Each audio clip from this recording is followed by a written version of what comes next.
लोग कहते हैं कि ऐस करनी है तो अपने दम पे करो, बाप के दम पे तो सिर्फ पढ़ाई करो। कौन सी ऐसी सलाहें जो तू देना चाहेगा ताकि नया बच्चा जो तैयारी कर रहा है वो इस डेविएशन के जाल में ना आए? अगर आप लोअर मिडिल क्लास से हैं तो आप गर्लफ्रेंड वगैरह के चक्कर में मत पड़िए। पैसे से भी कोई सपोर्ट नहीं था क्योंकि मुझे खुद से ट्यूशन पढ़ाना पड़ता था, फिर अपना जुगाड़ खुद ही करना पड़ता था। घर से मुझे खाना मिलता था। सबसे पहला जो मेरा फर्स्ट वीडियो था सर यूट्यूब पे, वो आपका 7 घंटे वाली वीडियो थी परसेंटेज से। फर्स्ट वीडियो सर आप ही का था वो। जैसे बहुत सारे पेपर दिए, नहीं हुआ, फेल होते थे, जिस दिन रिजल्ट आता था उस दिन स्टेट ऑफ माइंड क्या रहता था? जब मैं 2 बार फेल हुआ ना सर, जैसे जब मेरा ये 1.5 साल का टाइम बीता डेविएशन वाला, तब मुझे समझ में आया कि नहीं भाई अब सीरियस होना पड़ेगा। एज भी आपकी बढ़ रही है, कहीं ना कहीं घर में प्रॉब्लम्स फाइनेंशियल बहुत ज़्यादा बढ़ती जा रही है। आपकी भी एज बढ़ रही है तो भाई आपको भी कहीं ना कहीं संभालना होगा, फैमिली को, अपनी मदर को संभालना पड़ेगा क्योंकि आपके फादर नहीं है। अब मुझे रियलाइज़ होता है कि अगर मैंने वो 6 दिन रिवीजन कर लिया होता शायद आज मैं 20 में ही सेलेक्ट हो गया होता। 7 क्वेश्चन मेरे ऐसे थे जो मैंने फॉर्मूला बेस्ड थे और मैंने फॉर्मूला न याद होने की वजह से या फिर वहाँ पे गलती कर दी सॉल्व करने में। कि जो मैं हमेशा कहता हूँ, छोटे टारगेट बनाओ और उस पर सेलिब्रेट करो अगर वो अचीव हुआ है तो। अगर वो अचीव नहीं हुआ है तो पनिश भी करो अपने आप को। मेरे प्यारे बच्चों, आप सभी को नमस्कार। आज मैं जिस बच्चे के साथ बैठा हूँ उसका नाम है आशीष। ये बच्चा है यूपी में बनारस का, और इस बच्चे ने 2021 में तैयारी करनी स्टार्ट की। पहली बार इसकी जो जॉब लगी वो 2023 में एमटीएस में इसका सिलेक्शन हुआ, लेकिन इसने ज्वाइन नहीं किया। 2023 में एसएससी सीएचएसएल में भी इसका सिलेक्शन हुआ, वो भी इसने ज्वाइन नहीं किया। सीजीएल 2022 का रिजल्ट आया इसका, उसमें इसे मिले टीए टैक्स असिस्टेंट मुंबई, वो इसने ज्वाइन किया।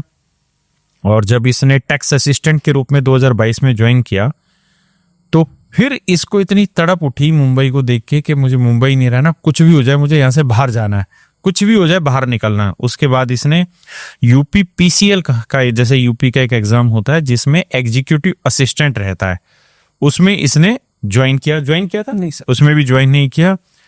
उसके बाद फिर इसने आईसीएआर होता है जिसका सबसे मुश्किल पेपर आता है, आप सब जानते हैं, सारी बुक्स में आपको आईसीएआर के क्वेश्चन देखने को मिल रहे होंगे। इसमें ईएसओ सेलेक्ट हुआ और सबसे बड़ी चीज इसके घर के नजदीक सिलेक्शन हुआ, इसको ज्वाइन किया था, इसको ज्वाइन किया। और अब 2024 में एएसओ सेलेक्ट हुआ है सीएसएस में। तो मेरे बच्चे 2021 से तैयारी करनी स्टार्ट हुई, 2021 में कोई सिलेक्शन नहीं हुआ, 22 में कोई सिलेक्शन नहीं हुआ। जो सीजीएल 2022 है वो भी बाद में उसका रिजल्ट आया, सही ना? तो 2 साल तक एक बच्चा लगातार तैयारी करता रहा और कोई सिलेक्शन नहीं हुआ, लेकिन जब सिलेक्शन होने लगे तो लगातार झड़ी से लगती चली गई। एमटीएस हो, सीएचएसएल हो, सीजीएल 2022 वाला हो, यूपी पीसीएल हो, आईसीएआर हो, या अब लास्ट जिस बच्चे से आज हम बात कर रहे हैं वो है सीजीएल 2024 में एएसओ की पोस्ट पे अर्बन एंड हाउस मिनिस्ट्री में इसका सिलेक्शन हुआ है। स्वागत करते हैं आशीष, आपका स्वागत है बच्चे। बहुत बहुत धन्यवाद सर। आशीष, तेरी कहानी बड़ी विचित्र है, तू खुद ही बता। क्योंकि दुनिया मांगती है होम टाउन और तू भागता है होम टाउन से। तेरा तो आईसीएआर इतना अच्छा तेरा पोस्ट है, वो एएसओ ही पोस्ट थी, होम टाउन में वाराणसी के बनारस के पास ही तुझे पास मिल गई, लेकिन तूने उसको ज्वाइन तक नहीं किया। नहीं, ज्वाइन किया मैंने। अच्छा, ज्वाइन किया। क्या कहानी थी ये सारी बता मुझे एमटीएस से लेके। सर सबसे पहला जो जॉब था वो तो एमटीएस था, लेकिन मुझे पहले से पता था कि मेरा आने वाले एग्जाम्स में भी सिलेक्शन होना है। मुझे पहले से पता लग चुका था आंसर की बदौलत। तो मुझे पता था कि हाँ होने वाला है, तो मैंने एमटीएस नहीं ज्वाइन किया क्योंकि वो औरंगाबाद में मुझे मिल रहा था पोस्टिंग। तो वो भी एक रीज़न था कि इतना दूर है और अब आगे भी आने सिलेक्शन होना ही है। तो फिर मैंने उसको ड्रॉप आउट कर दिया। फिर मैंने सीएचएसएल किसका था सर, ये था कि उसका जो पोस्टिंग है वो इटावा में मिल रही थी, कानपुर जोन में। तो क्योंकि वो सॉर्टिंग असिस्टेंट का ऐसा रोल है कि हाँ आपको नाइट में जागना होगा, तो मेरे दिमाग में था कि मुझे रात में तो नहीं जागना। अच्छा। क्योंकि मैं सोने वाला आदमी हूँ, उससे जगा नहीं जाएगा। तो सर मैंने उसको भी ड्रॉप आउट कर दिया। और उसके बाद फिर टीए मुझे मिला था, तो मुझे लगा कि टीए जहाँ मुंबई जाते हैं सब लोग रह ही रहे तो हम भी रह लेंगे। तो सर जब मैंने टीए ज्वाइन किया, मुंबई गया, तो मेरा होश उड़ गया बिल्कुल। किस जगह भगवान ने मुझे भेज दिया। मतलब कारण बता, क्या क्या चीजें थी, क्या क्या एक्सपीरियंस से वहाँ पे सर जब मैं गया, पहली बात तो महंगाई, मतलब रेंट देख करके तो मेरे होश उड़ गए थे। दूसरा खाना मुझे मतलब मुझे तो कुछ बनाने भी नहीं आता था। और जब वहाँ पे गया खाने की हालत देखी तो और ज़्यादा मतलब दिमाग में टेंशन आ गया कि मैं अब खाना कैसे खाऊँ, क्योंकि मुझे थोड़ा सा हेल्थ इश्यूज़ भी हैं थोड़ा। तो मुझे ये था कि अब खाने का भी दिक्कत स्टार्ट हो गया, ऊपर से लोकल जो कि सबसे ज़्यादा डराती है। और इससे बहुत सारे मेरे जो फ्रेंड्स हैं वो तो लटक के चले जाते थे और मैं थोड़ा फिजिकली तो उतना स्ट्रांग नहीं। हाँ सर, कंफर्टेबल से स्ट्रांग भी नहीं हूँ, मतलब बाहर लटक कर मैं नहीं आ सकता। और मुंबई में तो हम देखते हैं मुंबई लोकल बोलते हैं, हाँ से मुंबई लोकल। जिसमें बहुत बुरी हालत होती है, उसमें लगता ही नहीं कि अंदर कोई घुस जाएगा, हाँ सर, और बड़ी ताकत चाहिए घुसने के लिए। बहुत ताकत चीज है। गलती से मैं एक बार घुस गया था, मुझे पता नहीं था, नया नया था और गेट के पास ही था। हाँ अब सर मैंने कुछ भी नहीं पकड़ा हुआ, मैंने एक टांग पे खड़ा हूँ और मैंने कोई कुछ पकड़ा भी नहीं, बस भीड़ की वजह से मैं दबा हुआ हूँ। हाँ अब डर भी लग रहा है कि मैं अगर कोई इधर इधर हुआ तो मैं बाहर सीधे चला जाऊंगा। तो फिर एक आदमी था, उन्होंने मुझे हेल्प की, उन्होंने बताया कि ये पीक टाइम में बीच में नहीं रहने का, अच्छा अंदर घुस जाने का। तो मतलब आपको गेट पे नहीं रहना है, नहीं तो आप समझ गया। पक्का दिक्कत होगा। तो फिर सर मैं अंदर घुसा तो किसी तरह फिर मुझे समझ में आया कि हाँ यहाँ पर कैसे ट्रेन चढ़ना है उतरना है। अरे वाह। मैं जब खुद भी मेरा 2014 में एक्साइज इंस्पेक्टर में मेरा सिलेक्शन हुआ महाराष्ट्र में, तो उसमें क्या था कि हम 3 दिन की हम लोगों ने टिकट बुक की हुई थी यहाँ से कि 3 दिन का वहाँ पे मस्ती काट के आएंगे। तो जब गए तो पहले दिन तो जब पहुंचे तो पहले ही दिन जो वास्ता पड़ा वो मुंबई लोकल से पड़ा, और मेरी हाइट 6 फीट है और मैं उस समय तो और जवान था जो आज हूँ उससे, और ताकत भी पूरी थी। पता नहीं सालों ने क्या क्या धक्का मार के बाहर ही निकाल दिया, चढ़ ही नहीं पाया, जबकि पूरी कोशिश की, चढ़ नहीं पाए। उसके बाद फिर हम अब फिजिकल देना होता था, उसमें साइकिलिंग होती है जीएसटी वाले में, वो साइकिल वाइकिल करके फिर मेडिकल करके जब हम वापसी आने लगे तो उसमें मुंबई लोकल में क्या इश्यू रहता है कि सुबह और शाम को ही भीड़ रहती है, यस। दोपहर में बड़ा मजा खाली खाली आती है। तो फिर खाली वहां से हम दोपहर में जब निकले वहां से वो देख के मेडिकल वगैरह, तो बिल्कुल खाली था। और फिर मैंने मूवी देखी थी वहाँ सर्वजीत, देखी कभी सर? नहीं देखी नहीं सर, लेकिन बड़ी अच्छी जानते हैं movie, सर्वजीत। मैंने पहली मुंबई की मूवी देखी, बड़ी अच्छी मूवी थी। तो अब मुझे ये बता कि टीए तूने कितने दिन तक रखा पोस्ट? कि ये सर मैं लगभग 10 महीने तक रहा। अच्छा 10 महीने रहा। हाँ 10 महीने सर रहा कैसे वहाँ 10 महीने? सर थोड़ा सा दिक्कत हुआ है स्टार्टिंग में। स्टार्टिंग में जब गया तो मतलब बहुत ज़्यादा प्रॉब्लम्स हुई, और कुछ रिलेटिव्स भी थे मेरे वहाँ पर, जैसे मेरे भैया वहाँ पर थे। तो मैंने भैया के यहाँ 1 महीना रहा, उसके बाद मुझे समझ में कि उनकी फैमिली थी। तो मुंबई में वैसे ही लोग बहुत टफर लाइफ जीते हैं, बहुत टफ लाइफ जीता, बहुत टफ। और सच बात ये है कि जो लोग नहीं जागते वो समझ लो कि दिल्ली से बेहतरीन, अगर शहरों की मेट्रोपॉलिटन सिटी की बात करें तो दिल्ली से सस्ता कोई शहर नहीं। कोई सा नहीं सर। मुंबई तो साला बहुत महंगा शहर है, और रिश्ते मतलब एक छोटे से कमरे में जो पैसे वाले लोग हैं वो पड़े रहते हैं, और खाने जाओ ठीक से रेस्टोरेंट में बैठ जाओ तो जेब ढीली हो जाती है वहाँ। अलहमदुलिल्लाह। लेकिन मुझे अब तो याद नहीं उस जगह का नाम क्या था, कि जब मैंने ज्वाइन किया था तो उस समय कोई मतलब लोकल पकड़ के जाते थे, कोई जगह थी, और वो हमारे हरियाणा वाले लड़के वहाँ जितने भी थे उन्होंने मतलब उस गली को फेमस कर रखा था कि हरियाणा वाले, उसमें जितने जीएसटी इनकम टैक्स इंस्पेक्टर जो हरियाणा के लड़के थे वो रोज वहाँ हुक्का लेके बैठते थे गलियों में, और पूरा वो जो मुंबई की वो जो गली थी उसको पूरा बोलने लगे थे हरियाणवी गली। वहाँ हुक्का लेके बैठना, यहाँ से गेहूं के कट्टे भर के लेके जाते थे, वहाँ खाना वाना प्रॉपर रहता था। अब तो मैं भूल गया, लेकिन वहाँ का टेस्ट भी अलग है, खाने का भी टेस्ट अलग है। मुंबई में सबसे दिक्कत क्या है, हर चीज मीठा, और सर मसाला हर चीज मीठा मसाला, हर चीज मीठा मसाला। तो अलग ही टोन है उन लोगों की, और अलग ही स्पीड है उस शहर की। हाँ सर, कभी रुकती नहीं हो सर। मुंबई कभी नहीं रुकती, ये सोचे कि रात को खाली होगी, रात को भी खाली कभी नहीं नहीं। होती। महाराष्ट्र मुंबई में ये चीज तो है। अच्छा अगला मेरा सवाल ये कि भाई तूने 10 महीने जॉब की, तो उस 10 महीने में तूने कुछ तैयारी की आगे पढ़ने की, या बस उसके बाद कुछ सोचा था? सर क्योंकि मैं आईसीआर असिस्टेंट वाला एग्जाम दे कर के आया था, मेंस का दे करके आया था मैं। जब मैं वहाँ ज्वाइन किया तो 2 ही महीने बाद ही शायद उसका डीवी आ गया था, दिल्ली में ही आईसीएआर का तो मुझे कॉन्फिडेंस था कि मेरा हो जाएगा। तो मैंने डीवी किसी तरह मैंने छुट्टी वगैरह मांगा और मुझे मिल नहीं रही थी छुट्टी। तो अच्छा, मुंबई में हाँ मुझे क्योंकि मेरे पास कलेक्ट हुआ नहीं था मेरे पास सीएल, तो मैंने किसी तरह सोर्स वगैरह लगा, सर लोग से विनती वगैरह की, रिक्वेस्ट की सर मुझे जाने दीजिए। तो एक बहुत ही बिहार के एक सर थे वहाँ पर, असिस्टेंट कमिश्नर थे, उनसे मैंने रिक्वेस्ट की तो उन्होंने मुझे जाने दिया। अगर वो ना जाने देते तो शायद आज यहाँ नहीं बैठा होता, मुंबई में ही खड़ा होता कुछ। तो सर उन्होंने मुझे भेजा, मैंने डीवी करके फिर आया। फिर यहाँ पर जब आया तो फिर मुझे लगा कि नहीं तैयारी करना पड़ेगा, अगर मुंबई से निकलना है, एक अच्छी पोस्ट जाना है। क्योंकि मेरा फाइनेंशियल वीक में काफ़ी ज़्यादा वीक था फाइनेंशियली भी, तो मुझे था कि मुझे 4600 तो लेना ही पड़ेगा चाहे कुछ भी होकर।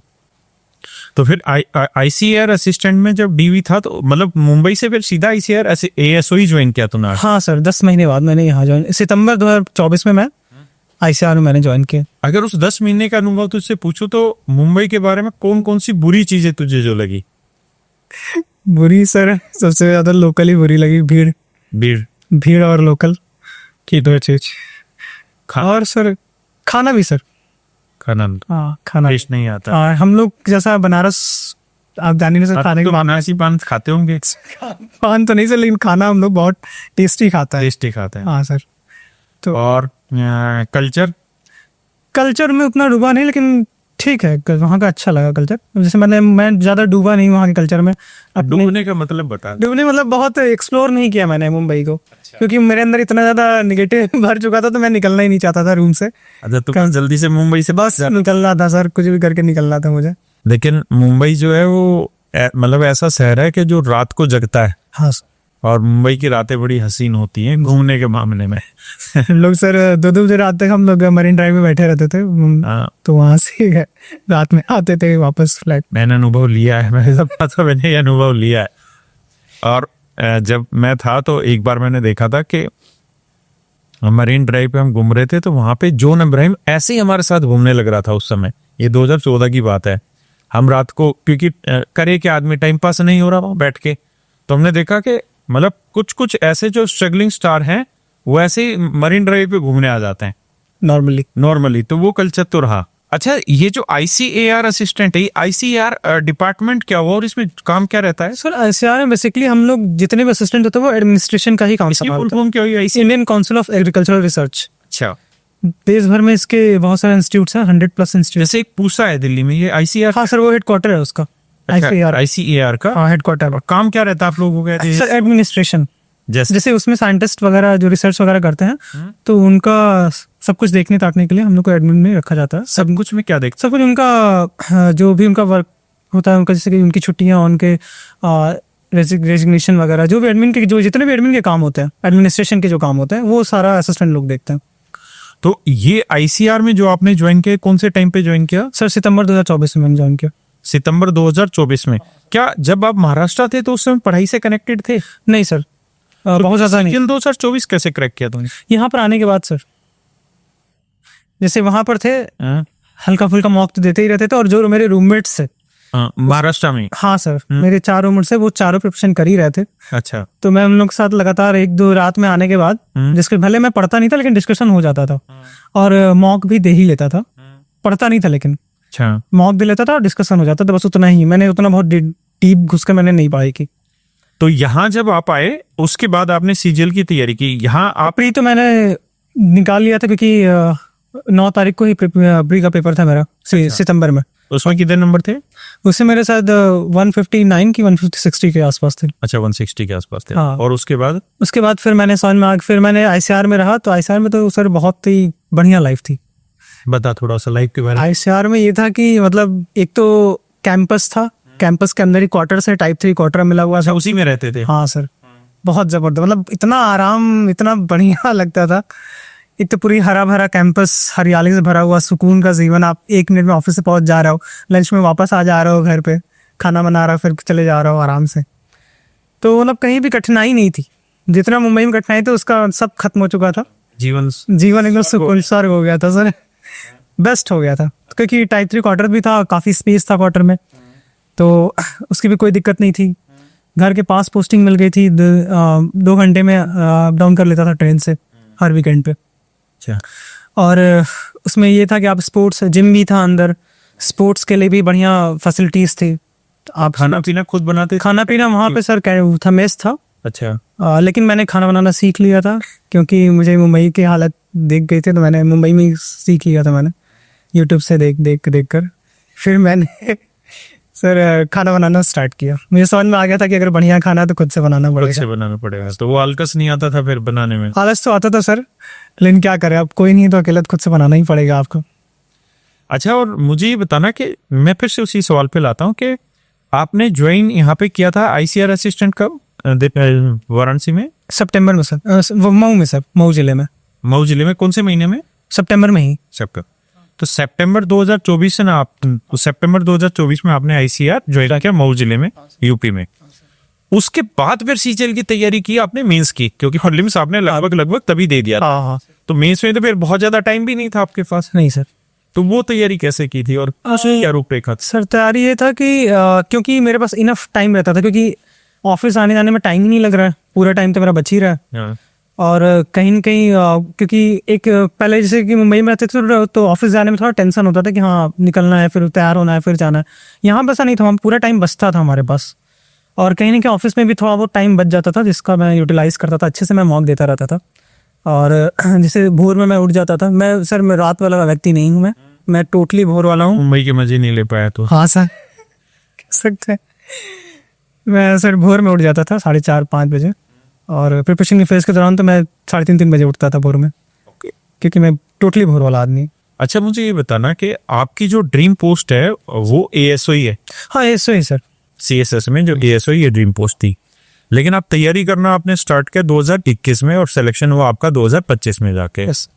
तो इतना लंबे समय तक आपका सिलेक्शन नहीं हुआ, उसके कारण क्या रहे?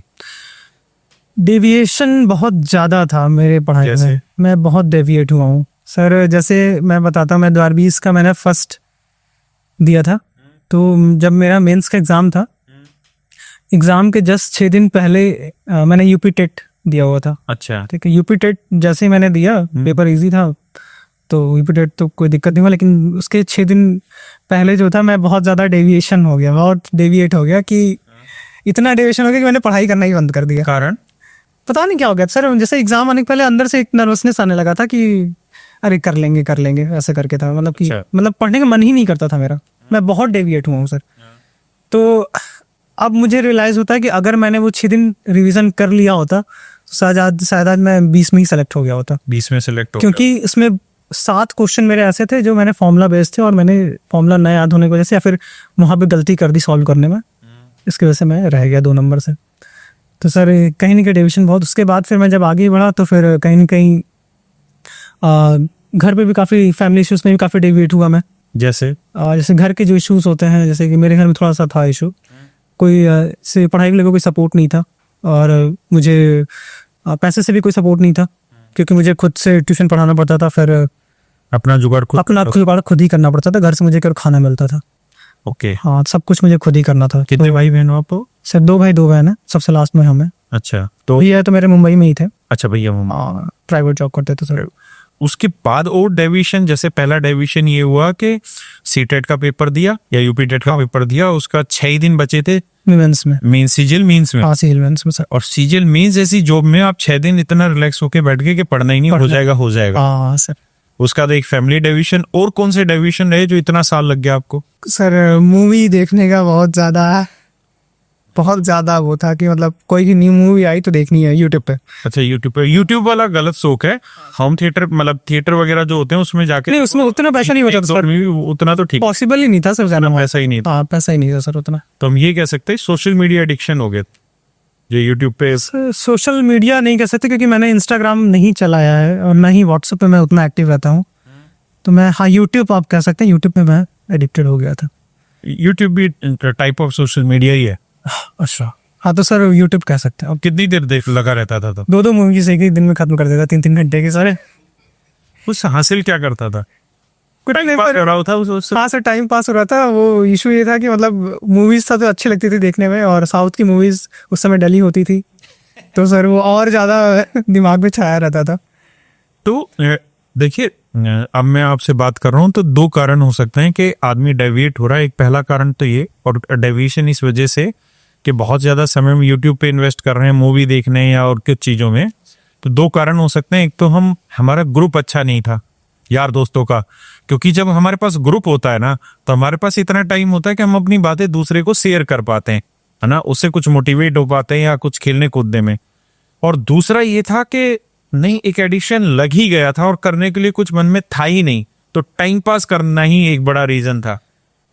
कहीं ना कहीं सर मेरा मानना है मेरा ग्रुप अच्छा था, क्योंकि सीजीएल से मेरा फ्रेंड, काफी क्लोज फ्रेंड सेलेक्ट हो चुका था, वो पोस्टल इंस्पेक्टर के तौर पे।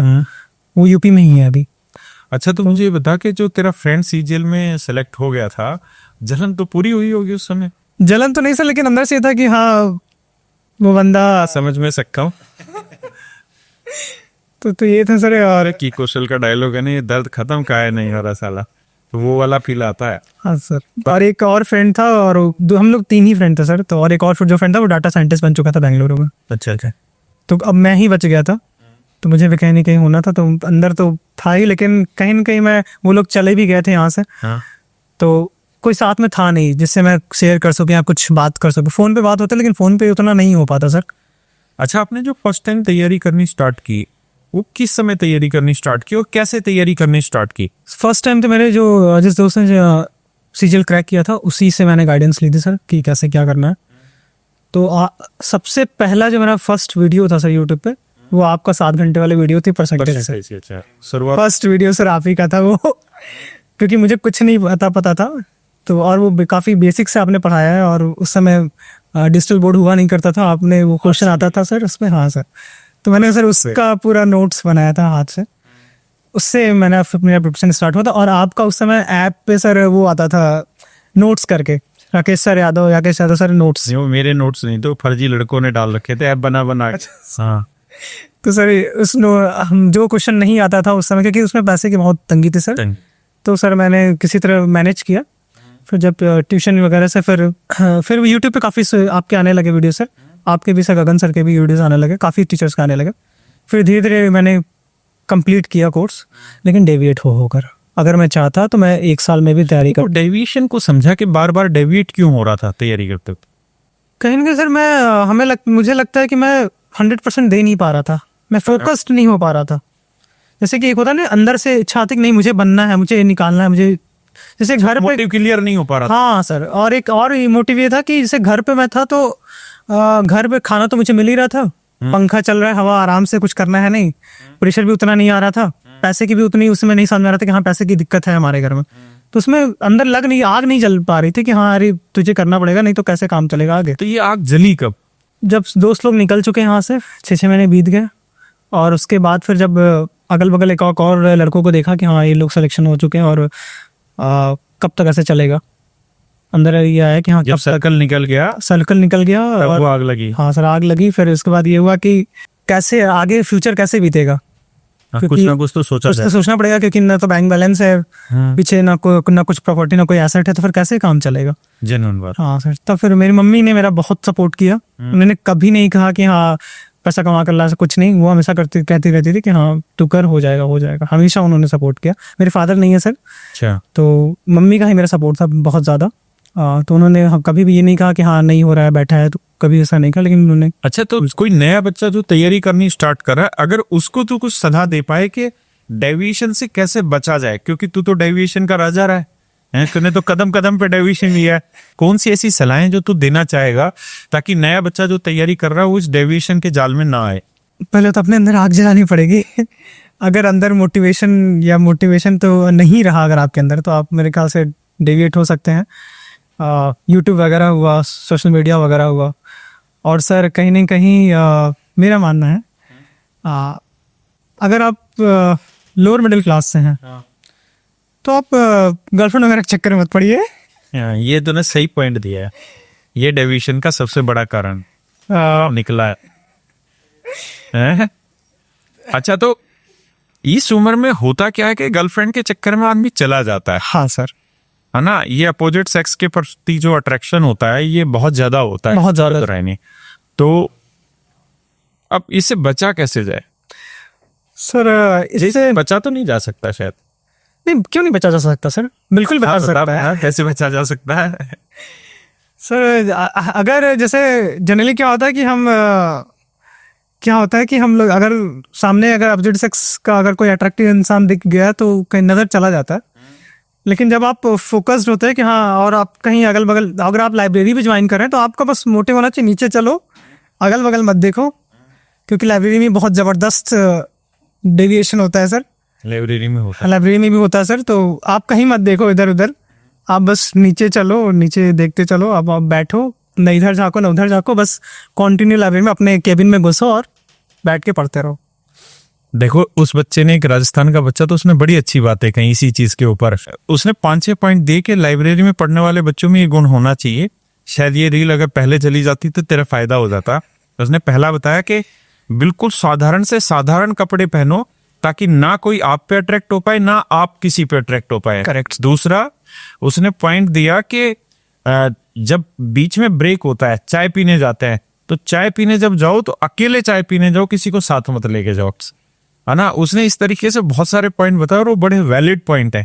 और वो अभी मैं इंस्टा पे और यूट्यूब पे देख रहा था, करीबन करीबन वो 8 करोड़ लोगों ने वो देखी है, 80 मिलियन उसकी रीच गई है, क्योंकि वो पॉइंट बहुत वाजिब है।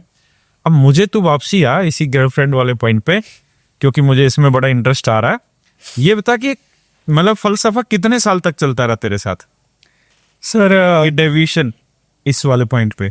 मुझे लगता है अगर 2 साल तो चला। और ये बड़ी हिम्मत की बात है कि कोई आके ना अपनी बात कह पा रहा है।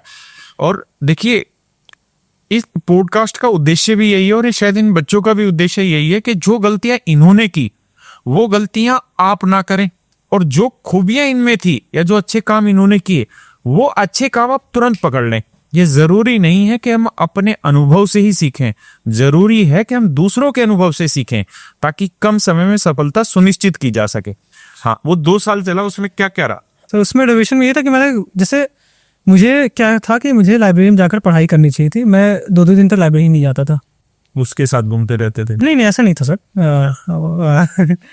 ऐसा भी नहीं था कि मैं एकदम पूरी तरीके से घूमता था। मैं घर पर मूवीज देखता रहता था।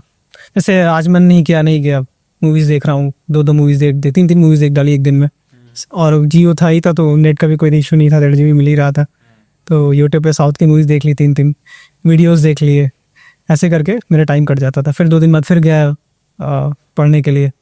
लेकिन ये है, मैं लाइब्रेरी में बैठ करके, मतलब जब मैं बैठता था वहाँ में मैं टोटली फोकस्ड रहता था। लाइब्रेरी में फोकस था। जब लाइब्रेरी? हाँ, जिस दिन लाइब्रेरी गया तो वहाँ पे अगर बैठना है तो बैठे ही रहना है। सिर्फ आधे घंटे के लिए खाने के लिए घर जाना है, फिर वापस आना है, फिर कंटिन्यू 4 बजे तक बैठना है, फिर ट्यूशन पढ़ाने जाना है, 8 बजे 8:30 बजे तक ट्यूशन पढ़ा है, फिर वापस घर, फिर थोड़ा बहुत बात करना है, 9:30 बजे सो जाना, फिर 3:45 उठ जाना। ये मेरा वो था सर नियम। मुझे आशीष से आपकी बात समझ के ये चीज समझ में आ रही है कि जो भी बच्चा तैयारी करने वाला है उसको ये छोटे छोटे टारगेट बनाने चाहिए सबसे पहले, कि अगर उसको तैयारी शुरू करनी है तो बड़ा टारगेट ना बनाए। जैसे आपने कहा कि मैं सप्ते में मान लो 2 ही दिन लाइब्रेरी जा पाता था, बाकी दिन नहीं जाता था, लेकिन जिस दिन मैं लाइब्रेरी जाता था उस दिन मन करके पढ़ता था। तो बच्चे को टारगेट ये बनाना चाहिए कि अगर आपके जैसा बच्चा हो कि ठीक है मैं मूवी देखूंगा, लेकिन मैं पहले लाइब्रेरी जाऊंगा, 5 ही मिनट खड़ा हूंगा और उसके बाद वापसी घर आऊंगा और फिर मूवी देख लूंगा। उसमें क्या होगा कि बहुत ज्यादा चांसेस होंगे जब उस सिचुएशन पर आप पहुंचेंगे ना तो वापसी नहीं मुड़ेंगे। हाँ सर, ये तो कंफर्म है ना। ये मैं खुद पे भी करता हूँ बहुत बार, जब एक्सरसाइज का मन नहीं करता, क्योंकि जिस उम्र में मैं हूँ उस उम्र में एक्टिव रहने के लिए आपको बहुत काम करने पड़ते हैं शरीर से। तो जब कई बार एक्सरसाइज करने का मन नहीं करता तो मैंने अपने लिए एक डायरी बनाई हुई, एक पेज है, वो मैं पेज पढ़ता हूँ, उस पर लिखता हूँ कि मुझे 5 मिनट के लिए नीचे बैठना है। मन नहीं है ना, जैसे मुझे 1 घंटा एक्सरसाइज करनी है तो मैं लिखता हूँ कि मुझे 5 मिनट बैठना है उस अंधेरे में, चाहे कुछ हो जाए, ग्राउंड में जाके खड़े होना है, कुछ भी करता रहूंगा लेकिन 5 मिनट जाना है। लेकिन जब 5 मिनट में वहां खड़ा होता ना बेकाम से भी, तो धीरे धीरे मैं काम करना शुरू कर देता हूँ और मेरी वो रूटीन बन जाती है। तो सबसे पहला चीज तो ये है कि आप रेगुलरिटी बनाइए। अगर लाइब्रेरी जाने में आपको कई बार दिक्कत होती है, मन हारता है, क्योंकि ये चीज जो है ना रिप्लाई देता है, अरे आज रहने दे क्या फर्क पड़ेगा, आज रहने दे क्या फर्क पड़ेगा। तो कोशिश करिए, इसको जवाब दीजिए, कोई नहीं, एक बार जाते हैं वापसी आ जाएंगे, फिर देख लेंगे मूवी। दूसरा काम ये है कि जो मैं हमेशा कहता हूँ, छोटे टारगेट बनाओ और उस पर सेलिब्रेट करो अगर वो अचीव हुआ है तो, और अगर वो अचीव नहीं हुआ है तो पनिश भी करो अपने आप को। बिल्कुल, है ना। अगर आप लाइब्रेरी गए हो और आपने टारगेट रखा हुआ है कि यार मुझे आज 4 घंटे पढ़ना है, और अगर आप 4 घंटे पढ़ लेते हो तो अपन उस चीज को सेलिब्रेट करो कि ठीक है यार, अब मैं आधा 1 घंटे के लिए चाय पीने जा सकता हूँ, दोस्तों से गप्पे लड़ा सकता हूँ। और अगर वो 4 घंटे मन करके नहीं पढ़े हैं स्टॉप वॉच लगा के, तो फिर खुद को पनिश भी करो, 2-4 चाटे भी लगाओ। और पनिश करने का सबसे अच्छा तरीका है, कान में लीड लगाओ और फिर सोचो कि मुझे आज 5 किलोमीटर भागना है। क्योंकि जब आप फिजिकल वर्कआउट करोगे तो बहुत सारे ऐसे सिंड्रोम्स हैं जो आपकी बॉडी में रिलीज होंगे, और उसके बाद क्या होगा, हैप्पी हार्मोन्स आएंगे और आप दोबारा से उस चीज के लिए मोटिवेट हो पाएंगे। तो वो बहुत जरूरी है कि अपने टारगेट के प्रति थोड़ा थोड़ा सा अवेयर होते रहें। अच्छा, मुझे अब अगली चीज ये बताना है, मैं उसी सवाल पे दोबारा लेके आता हूँ कि 2 साल जो ये डेविएशन चला, तो उस डेविएशन में बहुत बार तो ये एहसास आता होगा कि यार मैं गलत कर रहा हूँ, क्योंकि ये तो एक स्वाभाविक सी बात है। लोग कहते हैं कि ऐस करनी है तो अपने दम पे करो, बाप के दम पे तो सिर्फ पढ़ाई करो, है ना। और आप बाप के दम पे चल रहे थे या परिवार के दम पे चल रहे थे? हाँ, कह सकते हैं, है ना, कह सकते थे, क्योंकि खाना तो वही खिला रहे, खाना तो मिलेगा। तो ये कई बार एहसास नहीं होता था कि बाप के दम पे चल रहे हैं या परिवार के दम पे चल रहे हैं तो जरूरी है कि आप पढ़ें, इधर उधर वेस्ट ना करें। तो फील कई बार होता था जब हम इरेगुलर होते थे अपनी पढ़ाई के काम में। हाँ सर, जिस दिन हम लाइब्रेरी जाते थे, जब उस दिन लोगों को देखते थे, बाकी लोगों को सीजीएल प्रिपरेशन करते समय, तो कहीं ना कहीं दिमाग में आता था कि यार कर क्या रहे हो भाई, तुम क्यों वेस्ट कर रहे हो टाइम को, और क्यों इतना ज़्यादा तुम इरेगुलर हो रहे हो। कहीं ना कहीं तुम्हें रेगुलर होना पड़ेगा। और जब सर रिजल्ट वगैरह आता था और नहीं सिलेक्शन होता था, तो अंदर से कहीं ना कहीं कचूटता था मन कि मतलब क्यों कर रहे हो, जब तुमको पता है कि रिजल्ट इतना बुरा आ रहा है, तुम अच्छा कर सकते हो, तुम रेगुलर बन सकते हो, तो क्यों नहीं कर रहे हो भाई। अच्छा, जिस दिन फेल हो जाते हो पेपर में, हाँ सर, जैसे बहुत सारे पेपर दिए नहीं हुआ, फेल होते थे, जिस दिन रिजल्ट आता था उस दिन स्टेट ऑफ माइंड क्या रहता था? उस दिन सर पहले तो रोना आता था। रोयो? हाँ रोता है सर, क्योंकि इसलिए लिया अकेले सर, अकेले? घर में किसी को पता नहीं होता कि मैं घर में मतलब रिजल्ट आया है। घर में किसी को फर्क ही नहीं पड़ता था, क्योंकि मतलब ऐसा था, उनको पता ही नहीं कि हम क्या कर रहे हैं। क्या कर?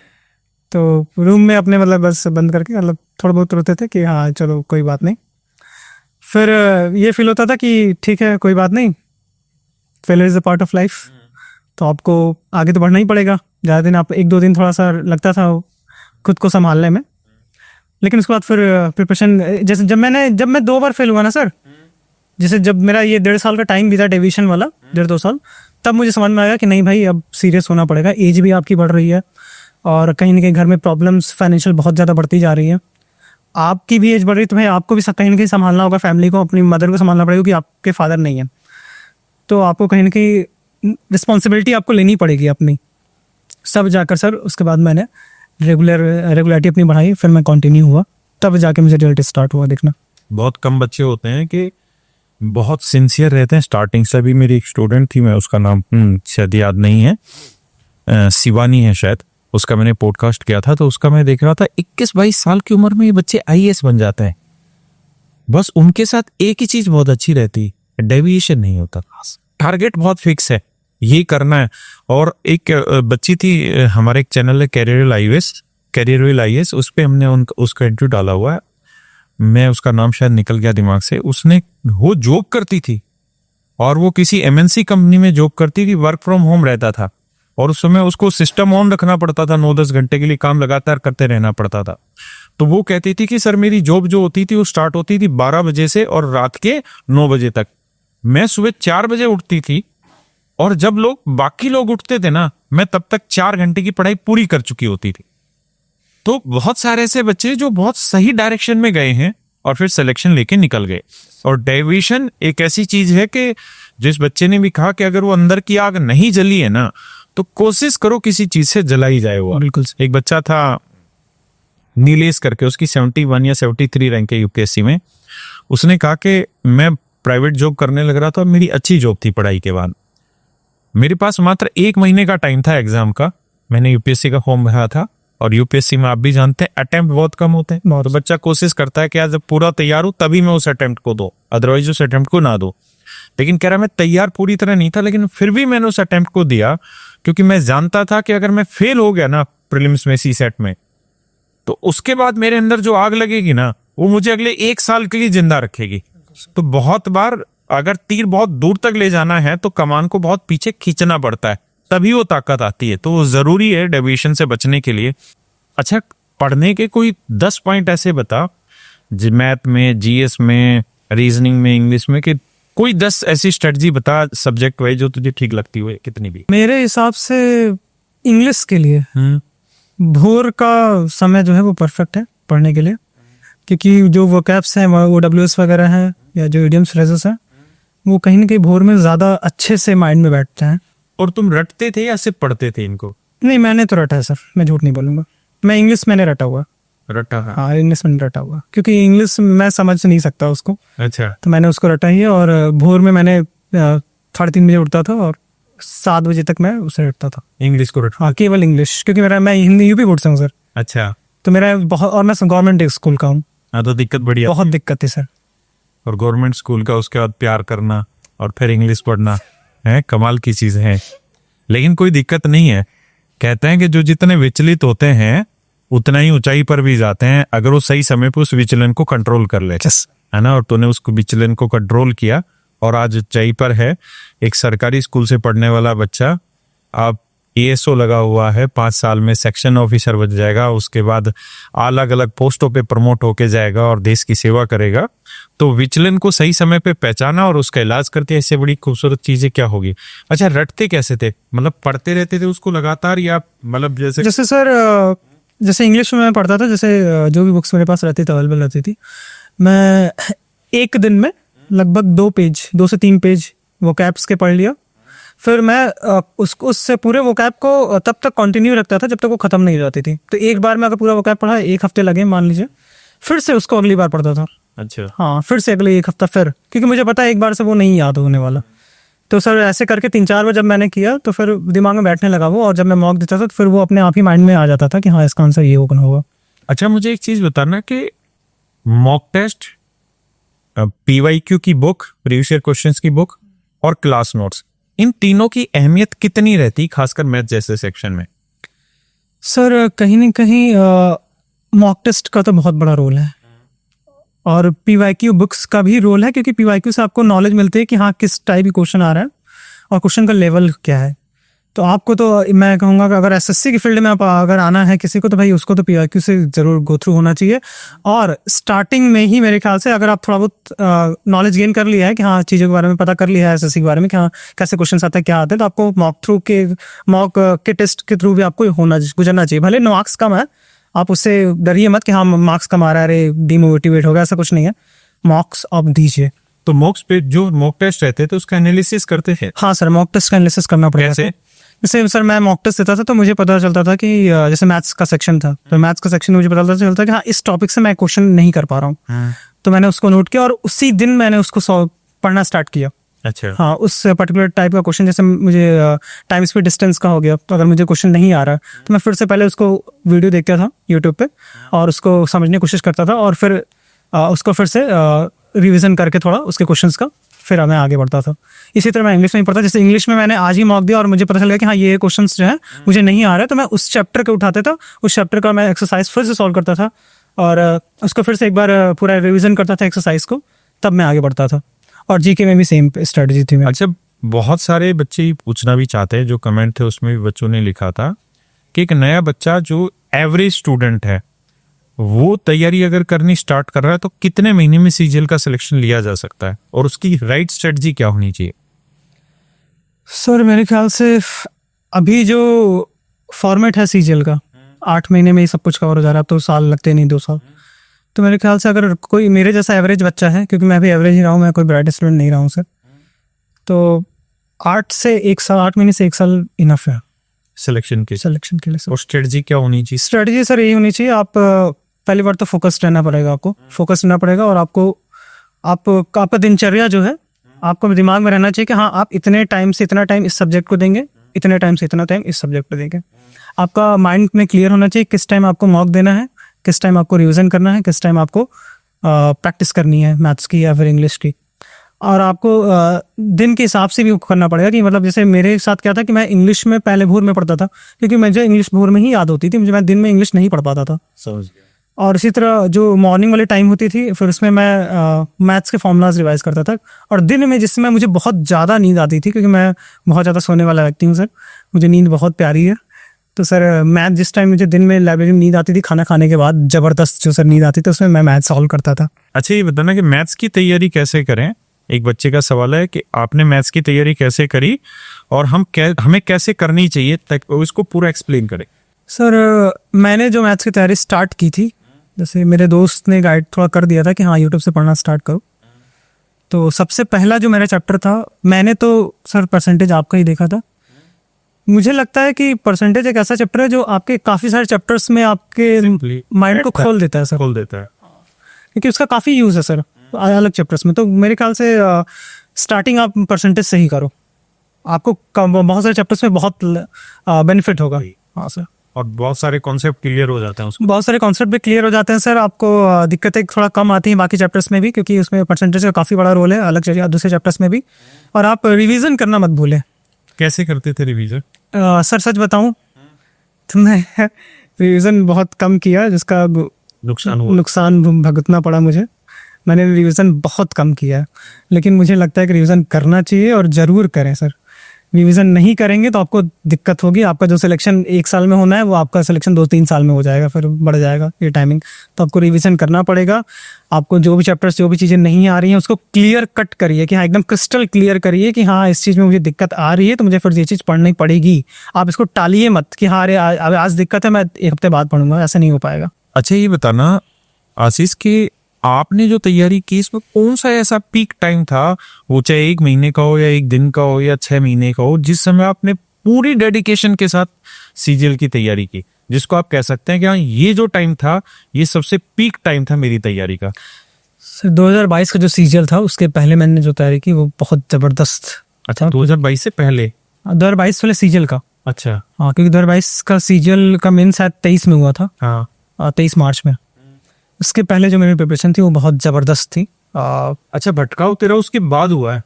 उसके पहले भी सर मैं लगातार प्रिपरेशन फेज में भी मैं भटका हूँ सर, लेकिन 2022 में जो सीजीएल मेंस था उस दौरान मैं नहीं भटका 3 महीने, क्योंकि एकदम क्लियर था कि हाँ जॉब पाना ही है। क्योंकि अगर नहीं पाया तो फिर आपको मजदूरी करनी पड़ेगी या कुछ ऐसा कुछ करना पड़ेगा मेरे लिए। अच्छा मॉक टेस्ट जब देते हो तो मॉक टेस्ट देते हो तो अगर आपको सलाह देना चाहें बच्चों को? मॉक टेस्ट पॉज न करें, एक टाइम पे एक साथ पूरा मॉक दें। जनरली मैंने बहुत पॉज किया मॉक टेस्ट में, इससे कहीं ना कहीं नुकसान ज़्यादा है सर। हाँ, अगर बहुत इमरजेंसी है तो आप पॉज कर लीजिए, लेकिन जनरली अगर आप मॉक टेस्ट दे रहे हैं तो फुल एक टाइम में ही बैठकर उसे दें, पॉज मत करिए उसको। जैसे मैंने इसका बेनिफिट ही नहीं है? बेनिफिट नहीं है ऐसा नहीं कहेंगे, लेकिन दिक्कत होती है सर। आपके मार्क्स पर डिपेंड इफेक्ट पड़ता है, और कहीं ना कहीं आप एग्जाम में तो आपको पॉज करने का मौका नहीं मिलेगा ना। बिल्कुल। और मैंने बहुत पॉज किया सर, तो ये गलती है मेरी जो मैं चाहूंगा कि बच्चे ना करना करें, वो हैबिट नहीं बन पाती। हाँ, हैबिट नहीं बन पाते उससे। अच्छा कोई और चीज आप बच्चों को कहना चाहें इस सेशन के आखिरी में? मैं यही कहना चाहूँगा कि सर फोकस्ड रहिए, डेविएट मत होइए। मैंने जितना डेविएशन किया है, शायद अगर डेविएशन ना करता तो जल्दी सिलेक्शन हो जाता। मैंने डेविएशन बहुत किया है। आप फोकस्ड रहिए और मन से पढ़िए। अगर आप मेरे जैसे हैं, लोअर मिडिल क्लास फैमिली से आते हैं, आपने जीवन में देखा है पैसे की किल्लत, दिक्कत झेली है आपने, और आपके फादर भी अगर ना हो तो भाई आपको तो सब कुछ अपने रिस्पॉन्सिबिलिटी लेनी पड़ेगी, और आपको कहीं ना कहीं डिवीजन से बच करके अपने प्रोफेशन पे पूरा फोकस्ड होकर के तैयारी करनी चाहिए। Thank you Ashish. Thank और you, मुझे एक चीज बहुत अच्छी लगी तुझमें बच्चे, कि तू चीजों को बोलना जानता है, स्पष्ट रूप से सामने रखना जानता है, और ये बहुत जरूरी है। तभी तेरा 2 साल का डेविएशन अब शादी में बदल रहा है? यही गुण तेरा काम आ रहा है। भगवान करे तो सुखी रहे, जीवन में आगे बढ़े, और अब आगे कभी जीवन में डेविएट ना हो, बल्कि और बच्चों के लिए रोशनी बनाए, ऐसी रोशनी दे, ऐसा राह दिखाए बच्चों को कि वो सही डायरेक्शन में चले। मेरी एक बुक है जो हमने रिवीजन बूस्टर के नाम से निकाली है, ये बुक मैं आपको गिफ्ट करता हूँ मेरे। थैंक यू सर, बहुत बहुत धन्यवाद sir. Thank you. Thank you sir, thank you.